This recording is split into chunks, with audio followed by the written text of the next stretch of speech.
Hello, friends. Gail and I want to wish you a Merry Christmas and a Happy New Year. We are in Florida right now enjoying a reprieve from our travel. We start all over again next year with an extended trip to Asia and beyond. Anyway, we're hoping that you're enjoying a blessed season with your family and your friends and in the true meaning of Christmas, which is Jesus, God's wonderful gift to mankind.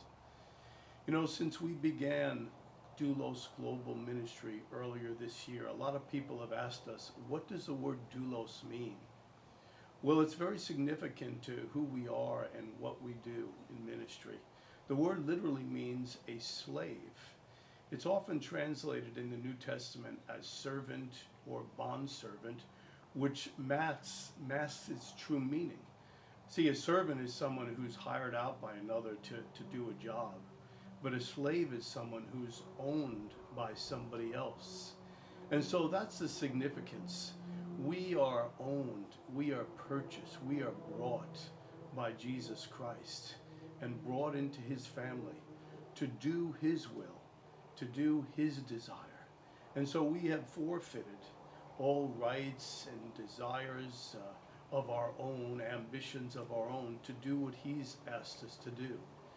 Now, this is the metaphor of slavery is carried out throughout the New Testament, really.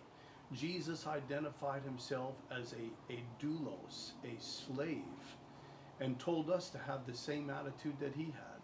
The New Testament writers, Paul and Peter, James and Jude, they all identified themselves as slaves of Jesus Christ.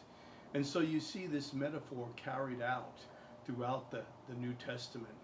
Even when we call Jesus Lord, that word Lord is a slavery term. It means master, owner, the supreme in authority. And so the Christians of the early church understood the slavery metaphor, and they understood their identification as more than just sons and daughters, heirs and joint heirs, more than just members of the church, more than just friends of God. They understood their relationship with the Lord Jesus as being his slaves. And so that's why we've chosen to identify this ministry as Doulos Global International or Doulos Global Ministries, because we see ourselves as his slaves carrying forth his word being sent to the nations. But beyond that, the metaphor of slavery is used by Paul to identify his relationship with people in general. He says in 1 Corinthians chapter 9, he says, though I am free from all men, I have made myself a doulos to all. And then he goes on to say, to the Jew, I became a Jew that I might win the Jew. To the Greek, I became a Greek that I might win the Greek. I have become all things to all men that I might win some.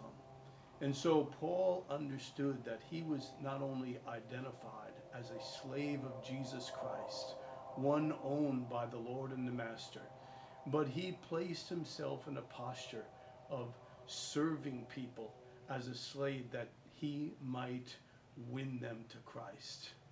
You know, I wear a little band around my wrist as a reminder. It says, 1 Corinthians 9, verse 19, a doulos of all, which is where Paul says, though I am free, I have chosen to be a slave of all. It's a reminder of me of who I belong to. It's a reminder to me of the essence of ministry and what we do as we're sent to the nations. If you want one of these little bands to wear for yourself, just simply write us and email me, ask for some. I'll be happy to send them to you. But we've, again, put it out there to you as our partners because we want you to understand the nature of our ministry, the nature of our identification, not only with the Lord who saved us, but the one who owns us, but also with the people that he has sent us to serve. And so again, we wish you the very best of holidays. We want to look forward to a great new year with great opportunities. We want to see yourself as a slave not only of Jesus Christ, but a slave of the people that he has sent you to. It's not just about what you do with us and for us, but it's the opportunities that God has put in your life to be a blessing to many. And so we bless you in this holiday season. We'll talk to you again right after the new year. And thank you so much for your partnership in all that we do for Jesus Christ.